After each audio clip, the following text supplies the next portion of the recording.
লাগিব হয় নহয় উমেশ বা সুস্বাদু কিমান ধুনীয়া ধুনীয়া আমি প্ৰসাদ বনাই পেলাই আহুতি দিছো সুন্দৰ গোন্ধময় হয় নহয় কিমান ধুনীয়া বাতাবৰণ সৃষ্টি হৈছে এইটো হ'ল সাত্বিকী যজ্ঞ সাত্বিক কৰ্ম সৎ কৰ্ম এই যজ্ঞটো আমাৰ দেহাত লৈ গুচি আহক আপোনালোকে গানোৱাটো হ'ল কাঢ়ি প্ৰসাদটো হ'ল ভাত তৰকাৰী পিটিকা চামুচেৰে প্ৰসাদ দিছো হাত দুটা চামুচ জৈৱত দিলো অগ্নিমুখত গৈ পেলাই মণ্ডপত থাকিল দুইটা হাতেৰে আমি প্ৰসাদ দিম অগ্নিমুখত এই প্ৰসাদ গৈ পেলাই এই মণ্ডপত থাকিবগৈ ইয়াৰ দাগ হব ৰসটো ওপৰত গৈ কালি এইটো বুটলি সামৰি পেলাই দিলো ইয়াত গৈ পেলাই গছৰ আগিনিয়ে এতিয়া এৰি দাগ পৰি আছে ৰসকেইটা গোটেই ওপৰত দিব যিটো চাবা থাকিব কালি ৰাতিপুৱা একে জৈৱ হয় না নহয় এই চামুচটো এই দুটা অগ্নিমুখত দিলো এইটো মুখটো হল অগ্নি এই কাপোৰটো বা জানে নাজানে আহিব গলে ঈশ্বৰৰ স্বৰূপটো বা জানে নাজানে মই কলো আৰু ক'ব লাগে যদি পিছত অলপ পৰি দিম এইটো মণ্ডপ আৰু এইটো মণ্ডপৰে ই দাগ হৈছে আমাৰ যিটো ভাজি পিটিকা তৰকাৰী ভাত এই মণ্ডপতে দাগ হৈছে গোটেইখিনি ৰং ওপৰত দিলে এই অন্তৰীক্ষণ লোকে গোটেই চাপ্লাই দিব যাক যি ৰস লাগে যি শক্তি লাগে দাঁতত কেলছিয়াম লাগে ইয়াৰ পৰা কেলছিয়াম দিব এই ভিটামিন চকুত লাগে ইয়াৰ পৰা দিব বাকলি কি লাগে সি ভিটামিন ইয়াৰ পৰা সি ভিটামিন যাক যি শক্তি যি ৰস লাগে ইয়াৰ পৰা চাপ্লাই বাকি চাবাটো ৰাতিপুৱা আমি হাতৰি চব পেলাই দিওঁ দেহা যজ্ঞ আৰু পৰমাত্মা যজ্ঞ একেই ইয়াত যদি সদায় চুলাইৰ লগত যদি যজ্ঞ দি থাকে এই ব্ৰহ্মাণ্ড ভাল হ'ব জানো নহয় তাতো যদি শুকান জলকীয়া বেয়া বেয়াই যদি যজ্ঞ দি থাকে ব্ৰহ্মাণ্ড ভাল নহয় একেই সাত্বিকী প্ৰসাদৰ লগত যজ্ঞ দি থাকক বেছি মাংস খাই থাকিলে লিভাৰ ফাংচন বেয়া হয় বেছি চুলাই খাই থাকিলে লিভাৰ বেয়া হয় গালটো শকত হয় ছাগলীকো ভাল দেখে আৰু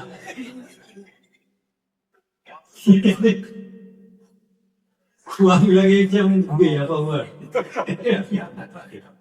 বেয়া নাপাবতে মই ঘৰত নিছো আৰু গতিকে যজ্ঞৰ দুইটা একেই আপোনালোকে মিলাই চাব দেই কোনোবাক বুজি নাপালে কি মই খুব কিবা ফটাফটকে কলো আৰু আচল কিবা এটা মন কৰিছিলো আৰু এটা চুপ মাৰি কিনে কওঁ আৰু দেই আশ্ৰম চাৰি আশ্ৰমটোতো কলোৱে আৰু সি হয়তো এটা ডাবল কৰি এই চাৰি আশ্ৰমৰ ইয়ে কৰে আৰু ইও কৰে ব্ৰহ্মচাৰ্য গৃহস্থ বানপ্ৰস্থ কন্যা একেহে আছে একেই অলপ গলেই হ'ল আৰু কন্যাকটো আৰু জানেই আৰু ল'ৰা ছোৱালী চব বিয়া দিলো একোই নাই আৰু বুঢ়া বুঢ়ী হলো মুছাফিৰ জানে আহিব নকলেও বহিছো আৰু এবাৰ শ্লোক মাৰি দিয়ে খাবলৈ আৰু লাষ্টৰ শ্লোকটো হল সহযোগা প্ৰজা সৃষ্টা পুৰুষ প্ৰজাপতি অনেক পশু বিশ্ব দমে স্থিত মধু এইটো একদম মেইন জানিবলগীয়া কথা যে সৃষ্টিৰ আদিতে প্ৰজাপতি ব্ৰহ্মাই মনুষ্য আৰু দেৱতাসকলক সৃষ্টি কৰাৰ লগতে ঈশ্বৰক আৰাধনা কৰিবৰ কাৰণে এই যজ্ঞৰো সৃষ্টি কৰিছিল আৰু তেওঁলোকক আশীৰ্বাদ দি পেলাই কৈছিল যে তোমালোকে এই যজ্ঞৰ দ্বাৰাই সন্তুষ্ট হোৱা এই মায়াৰ সংসাৰত শান্তিৰে জীৱন ধাৰণ কৰিবলৈ হলে আৰু তোমালোকৰ আত্মাক মুক্তি দিবলৈ হলে যিখিনি প্ৰয়োজনীয় উপায় এই সকলোখিনি তোমালোকে এই যজ্ঞৰ দ্বাৰাই লাভ কৰিবলৈ পাৰিবা এই যজ্ঞতে পাবা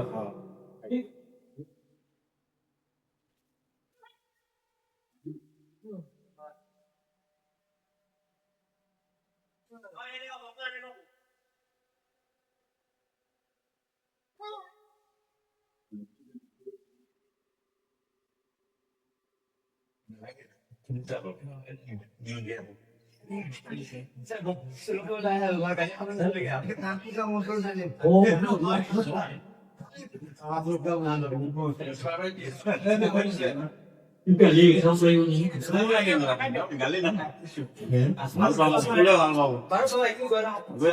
thế nó lưu vô đi thì cái này cũng mà là বেলেগ যে আপনার কোনো ওই নতুন দেখিয়া নতুন মতে আগে তুমি পিছত তোমার দিয়ে থাকি আহিম নালাগে নালাগে ইমান ধুনীয়াকে শুনিতো এতিয়া এতিয়া মোক বেকা বিকি হৈছে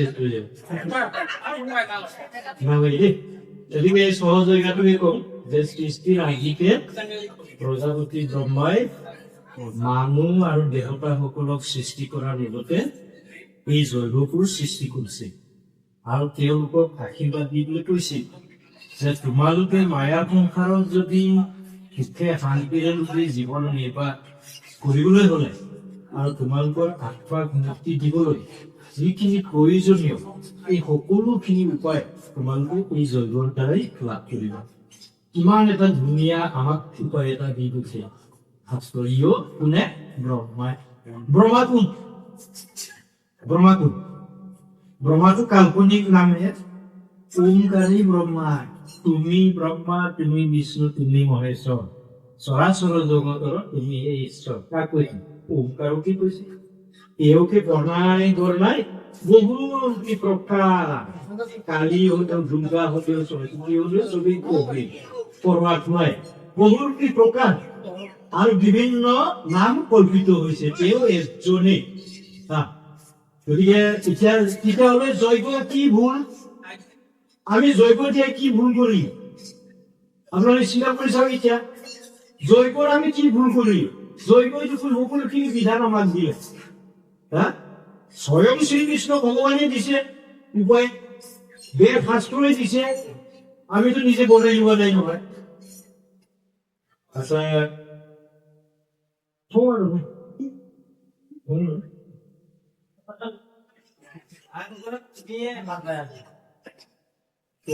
হয়ে আছে গাভেৰ মৰা আছে আচ্ছা যাই হোক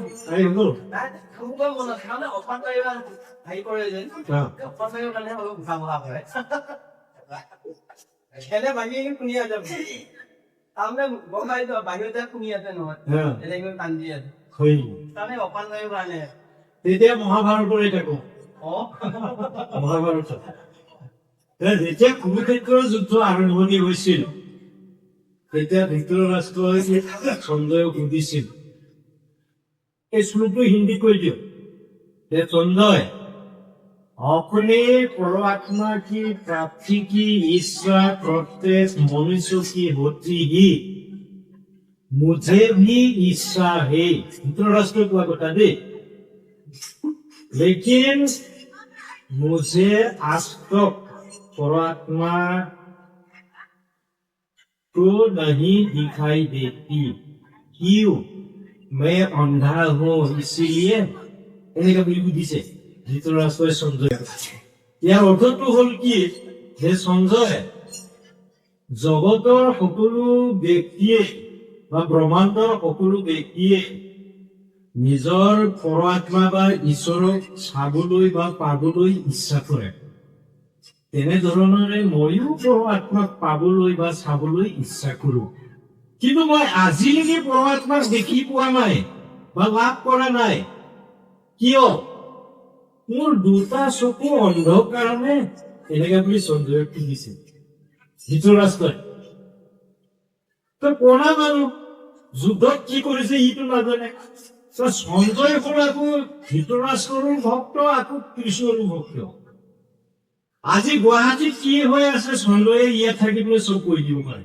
যেনেকা বিভক্তিৰ মানুহ সেইকাৰণে সঞ্জয়কে সুধিছে তেতিয়া সঞ্জয়ে কি কব যে মহাৰাজ ঈশ্বৰক পাবলৈ বা দেখিবলৈ হলে চৰ্ম চকুতকৈ মন চকুৰ অতি প্ৰয়োজন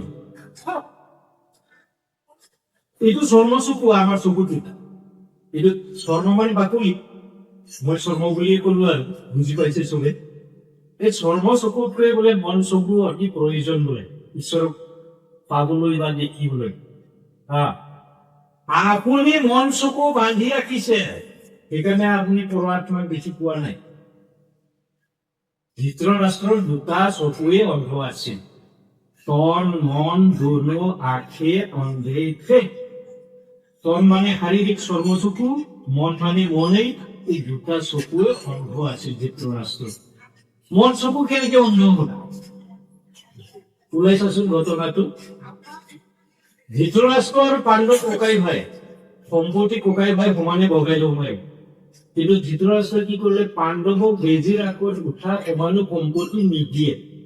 ইমান লোভীয়া, মনেৰে গোটেই সামৰি সাঁতুৰি গোটেই বিষয় ভোগত মগ্ন হৈছে। গতিকে সি চকুটো অন্ধ, সি কেতিয়াও মুক্তি নাপায়। সংসাৰৰ মায়াটো সি মগ্ন হ'ল, সেইকাৰণে সেই মন চকু লৈ আনিছে। এতিয়া কিছুমানে ধৰিবলৈ কৰা হলে মোক কেতিয়াবা ধৰিলে হয়। জ্ঞান চকু নোপোৱাকে কি মন চকু কৈ থাকিলে এই বাবাই নকয়। কিছুমানেতো অলপ হলেও ভাবিছিল যে এই কি মন চকু জ্ঞান চকুহে হ'ব লাগে এনেকা, নহয় জানো? এতিয়া মনৰ লগত কি আছে সেইটো আমি বিচাৰিব লাগিব। মন হল 10 ইন্দ্ৰিয়ৰ মালিক। মনৰ তত্বাৱধান মতেহে ইন্দ্ৰিয়ই কৰ্ম কৰে। সেইকাৰণে মন চকু কণা হৈছে, জ্ঞান চকু নহয়। মই যদি কওঁ আমাক একযোৰ দেচোন, ভৰিটো অটমেটিক যাবই। আমাক এক ঘোচা দেচোন, হাতটো যাবই। মন হল কামাণ্ডাৰ, হয় না নহয়? মন কামাণ্ডাৰ।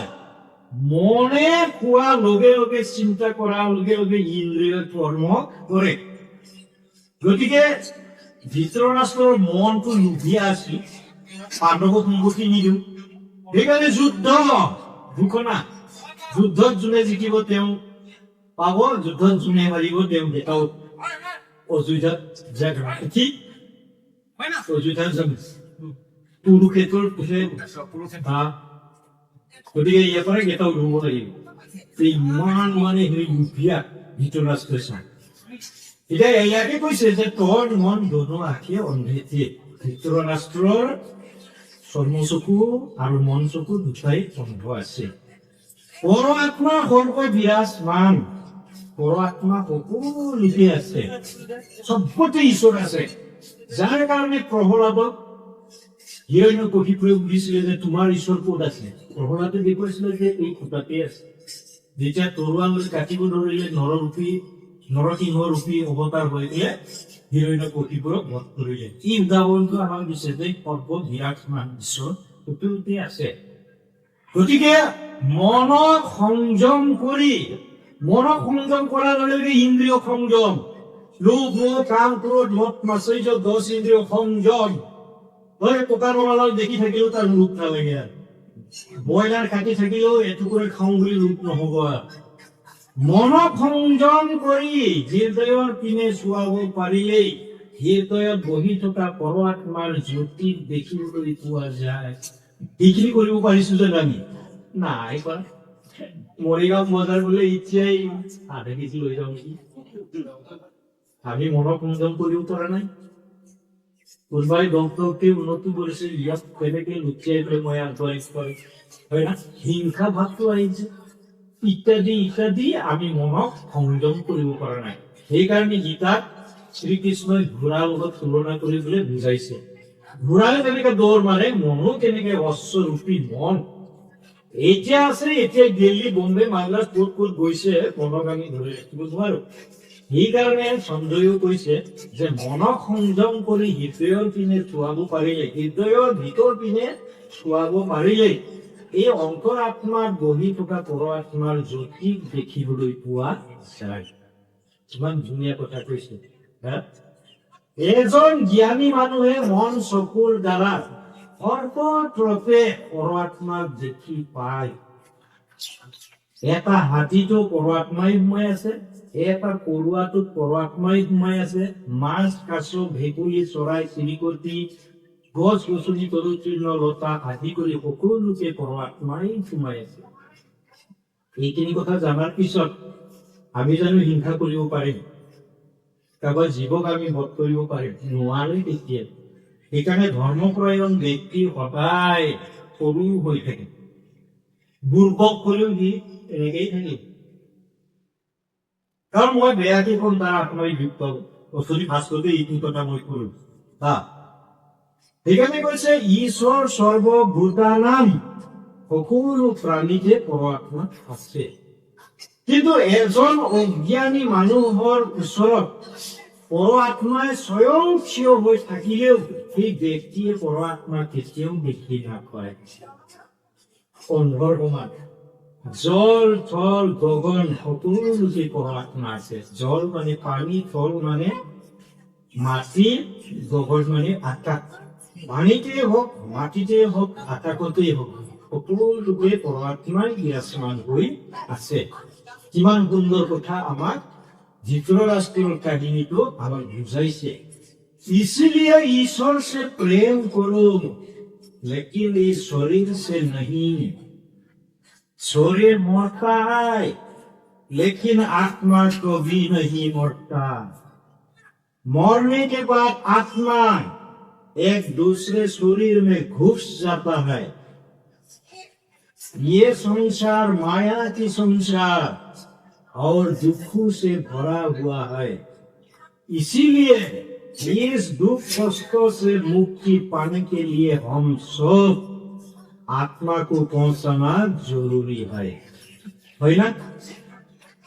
ইমান ধুনীয়া ধুনীয়া কথা আমাক কৈ দেখো হ'ব আৰু সকলোৰে লৈ মোৰ হিয়া ভৰা প্ৰেমে শ্ৰদ্ধা থাকি ক'ৰবাত ৰাস্তাত লগ পালে মাত দিব, এইফালেও মাত দিব, পালাওফালেও মাত দিব। ক'ৰবাত লগ পালে কিনি আৰু মোৰ হয়তো মনতো নাথাকিব পাৰে। আৰু এতিয়া চাকৰি নাই বাকৰি নাই, মই অলপ খেতি বাতি নকৰিলে মোক কোনে খুৱাব? অলপ কাম বন কৰিম ঘৰত, আজি শেষ, কাইলৈ পৰাই অলপ হ'লেও খেতি বাতি কিবা কিবি কৰিব লাগিব, উপায়তো নাই, নহ'লে কোনে খুৱাব? তেনেকে কাম বনত মগ্ন হ'ব লাগিব। সময় পালে অলপ মাতিলে যাম, মাতিলে যাবাৰ অনুলৈ, নামাতিলে ৰাজবা ভোজলৈ, মাতিলে যাম, নামাতিলে নাযাম। আহি পেলাই খুব ভাল পালো। প্ৰথম আহোঁতেও ভাল পাইছো, আজিও ভাল পাইছো। আপোনালোকৰ যি শিষ্টাচাৰ, যি একান্ত শাস্ত্ৰৰ প্ৰতি, ধৰ্মৰ প্ৰতি যি একান্ত আগ্ৰহ, ভক্তি, শ্ৰদ্ধা, মই খুব ভাল পাইছো। সৰু সৰু ল'ৰা ছোৱালী, কণ কণ ল'ৰা ছোৱালী একেবাৰে নাই, হুলস্থুল পৰিৱেশ নাই, খুব ভাল পাইছো। সেইকাৰণে কষ্ট কৰি আহিছো, নহ'লে খুব খাও দিলে হয়। কেইজনমান এইপিনে কৈছে, তেওঁলোকে কিমান ফোন কৰিছে, বাবা আপুনি যাওক, আপুনি যাওক, আপুনি যাওক, এই নোৱাৰিলেও মানে যাওক। বাপৰে বাপ, একদম আৰ্মিৰ একদম কামান দিয়া নিচিনা। মই বোলো যাম আৰু, মৰিলে ভালহে, বোলে ধৰ্মত গৈছিলে মৰিলে। এনেকে পৰমাত্মাক প্ৰাৰ্থনা কৰি নিত্য চিত্ত দি গধূলি মাইকী মানুহ অলপ বেমাৰ হৈছে, ঔষধে এতিয়াহে খাটিছে, অলপ বিচাৰি বিচাৰি হাই হাই একদম জংঘলে তংঘলে বিচাৰিছো নহয়, মানে ভাষা নাই, ইমান লেতেৰা লেতেৰা জাগাত যাব লগা হৈছে। ঔষধটো পাই ৩-৪ পালি খুৱাই অলপ বহিছো এতিয়া। হাঁহি মুখ দেখিবলৈ মোৰো ভাল লাগিছে, নহ'লে মুখটো একদম এনেকুৱা হৈ দিয়ে। ফোন কৰিলেতো কৈ উঠে, মানে অৱস্থা নাই, এনেই খোলা, তাতে আকৌ কেৰাহী কোপৰ নিচিনা হ'লে আৰু কি হ'ব? তেনেকুৱা হৈছে আয়কৰ মামলাটো। তাই হওক এতিয়া ভালে মনত থাকিল। আৰু সকলোখিনি ভুল ভ্ৰান্তিৰ পৰাই আপোনাৰ চৰণৰ দৰি মই ক্ষমা বিচাৰিছো, পৰমগুৰুৰ ওচৰত ক্ষমা বিচাৰিছো। আৰু এইখিনিকে কৈ মই ইমানতে মোৰ শাস্ত্ৰৰ যি দিয়ে যোজনা, এইখিনি মই ইমানতে সমাপ্ত কৰিম।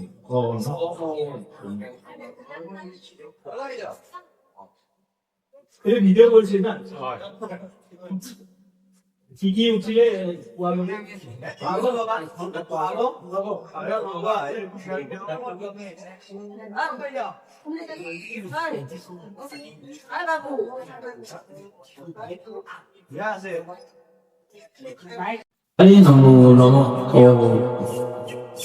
উপস্থিত ভক্ত ভাই মাতৃসকল, ষোল্ল পৰব্ৰহ্ম জ্যোতিৰূপৰ কৃপা আজি সপ্তদশ পৰমহংসৰ শিৱনাৰায়ণ স্বামী যি মহাপ্ৰাণ দিৱস লগতে মাঘী পূৰ্ণিমা এই উৎসৱ উদযাপনৰ জৰিয়তে যি ধৰ্ম আলোচনা হৈ আছে। এই সভাৰ মাজতে এটা ভক্তসভাই সকলোলৈ এটা অনুৰোধ জনাব বিচাৰিছো আৰু এই সভাখন চলাই নিবৰ বাবে মহান গুৰু আসন গ্ৰহণ কৰি থকা আমাৰ সনাতন ব্ৰহ্ম ধৰ্মৰ মুখ্য উপপ্ৰচাৰক আমি অনুৰোধ কৰিছো এই ঘোষণাটিৰ বাবে অন্ততঃ যাতে 2 মিনিটমান সময় দিয়ে। এই বক্তব্য ব্যক্তিসকল সদ্যহতে আজি আমি সনাতন ব্ৰহ্ম ধৰ্মত দীক্ষিত হৈ সনাতন ব্ৰহ্ম ধৰ্মৰ আগুৱাই লৈ যোৱাৰ পথত বা ইয়াৰ আমি তত্ত্ব নুবুজাত কিছু ব্যাঘাত জন্মি আছে আৰু এই কথা কিয় হৈছে কালি সন্ধ্যা যজ্ঞৰ আগে আগে বা সন্ধ্যা যজ্ঞৰ পিছত আলোচনা কৰা হৈছিলে। সেয়েহে সনাতন ব্ৰহ্ম ধৰ্মৰ উপমুখ্য প্ৰচাৰক মাননীয় বীৰেন বাবা আৰু প্ৰাক্তন মুখ্য সচিব মাননীয় শ্ৰীমেন বাবাই কৈছিলে যে আমাৰ ইয়াত কিছু গ্ৰন্থৰ অভাৱ হৈ আছে, শাস্ত্ৰৰ অভাৱ হৈ আছে। সেয়েহে তেওঁলোকে বহু কষ্ট কৰি আমাৰ অনুৰোধ ৰক্ষা কৰি তেওঁলোকে অসমীয়া ভাষা ছপা হোৱা আৰু এইবাৰ বাৰ্ষিক অধিৱেশনত ছপা হোৱা কেইখনমান গ্ৰন্থ আনিছে। অসমীয়া সাৰণী টকীয়া, অসমীয়া পাৰ্মাৰ্থিক গ্ৰন্থ আৰু লগতে যজ্ঞ প্ৰকৰণ অধিৱেশনৰ পৰা আমাৰ মৰিগাঁও জিলাৰ সভাপতি সম্পাদক বাবাই লৈ আহিছে। গতিকে ইচ্ছুক ভক্ত বাবা মাতৃসকলে যিসকলে এই গ্ৰন্থকেইখন সংগ্ৰহ কৰে নাই বা বিচাৰি পোৱা নাই তেখেতসকলে নিৰ্দিষ্ট মূল্য দি আমাৰ বাবাসকলৰ পৰা শাস্ত্ৰকেইখন সংগ্ৰহ কৰিব বুলি আশা ৰাখিছো। পূৰ্ণ পৰব্ৰহ্ম জ্যোতি স্বৰূপায় নমো নমঃ।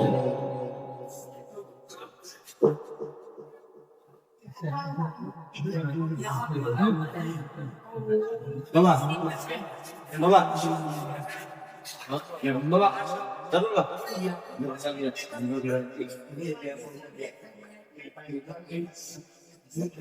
বাবা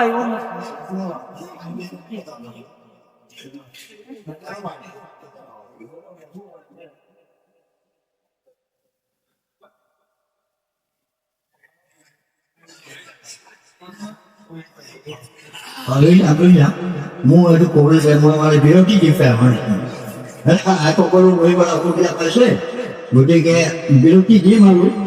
এতিয়া কথা হ'ল এই মাত্ৰ যে আমাৰ মাজত এজন আমাৰ সকলো ব্ৰহ্ম ধৰ্ম প্ৰচাৰ সম্পাদক উপমুখ্য প্ৰধান প্ৰচাৰক বীৰেন বাবাই যিখিনি বক্তব্য ৰাখিলে সেই বক্তব্যখিনি শুনি হয়তো আপোনালোকৰ বৰ আপ্লুত হৈছে। গতিকে তাৰে মাজতে কিছুমান মানে আৰু আছে বহুত পঢ়াই কোৱা নাই, যিখিনি মানে একেবাৰে দৰকাৰী সেইবিলাককে কোৱা হৈছে। এটা কথা কৈছিল, অনুৰোধ আহিছিল যে 4 আশ্ৰমৰ কথাটো ক'বলৈ মানে বাবা কৈছিল 4 আশ্ৰমৰ কথাটো। এই 4 আশ্ৰমৰ কথাটো আমি এতিয়া আমাৰ দ্বিতীয় খণ্ড মানে ব্যাখ্যা কৰা মানে দ্বিতীয় খণ্ড আমাৰ পাঠ এটা আছে। এতিয়া হোৱাৰ পিছত আমি দ্বিতীয় খণ্ডত সেইটো মানে ব্যাখ্যা কৰিবলৈ চেষ্টা কৰিম আৰু বহুত সুগমীয়া আছে। কাৰণ এতিয়া বহুত মানে ভোকত আছো, ভোকত লাগিছে বুলিও সেইকাৰণে আমি অলপমান বিৰতি দিবলৈ বিচাৰিছোঁ যে বাবাই ইমান ধুনীয়াকৈ একেবাৰে উৰ্ধৰ পৰা মানে ক'বলৈ নমাই আনিব লাগে। যিখিনি ক'বলগীয়া আছিলে সেইখিনিতো আটাইকেইটাকে ক'লে। শাস্ত্ৰৰ যিবিলাক উত্তম বস্তুবিলাককে আপোনালোকে আগৰ মানে প্ৰকাশ কৰিলে। সৃষ্টিৰ ৰহস্যৰ পৰা ধৰি শাৰীৰিক যেতিয়া আমাৰ শৰীৰৰ যিটো তত্ত্ব দেহা তত্ত্বখিনিৰ কথা ক'লে, গতিকে সেইখিনি হয়তো গোটৰ আপোনালোকৰ হৃদয়ত এইটো স্থান পাইছে। এতিয়া ইয়াৰ পিছত আমাৰ আৰু বহুত ক'বলগীয়া আছে। এইটো অহা এই দ্বিতীয় মানে যিটো আমাৰ হেৰি হ'ব, দ্বিতীয় খণ্ডৰ যিটো ব্যাখ্যা হ'ব নহয়, এই ব্যাখ্যা মানে এইটো মানে সোমাই দিয়া হ'ব। গতিকে আজি এই বেখাকা গৰাকী মই অশেষ ধন্যবাদ দিছোঁ কাৰণ বহুত কষ্ট কৰি হ'লেও তেওঁ আহিছে আহি আপোনাৰ খবৰ আগত ইমান ধুনীয়াকৈ মানে শাস্ত্ৰ মানে হেৰিবোৰ মানে ধুনীয়াকৈ বুজাই দিলে এই বুজাই দিয়াৰ কাৰণে তেওঁক অশেষ ধন্যবাদ যাচিছোঁ আৰু আমাৰ এই প্ৰথম খণ্ডৰ যিটো শাস্ত্ৰ পাণ আৰু বেখা সেই খণ্ডটো খন্তেক দিয়ে মানে আমি ৰাখিব বিচাৰিছোঁ আৰু এই খন্তেক বিশ্ৰাম দিয়াৰ লগতে আমাৰ খাদ্য মানে মজুত হৈছে খাদ্য গ্ৰহণ কৰাৰ পিছত দ্বিতীয় আমি আলোচনাটো আমি আৰম্ভ কৰিম গতিকে মই এই প্ৰথম খণ্ড যিটো বেটা সেইটো যাতে খন্তেকৰ কাৰণে মানে বিৰতি দিয়া হয় এইখিনি জানাটো বেছি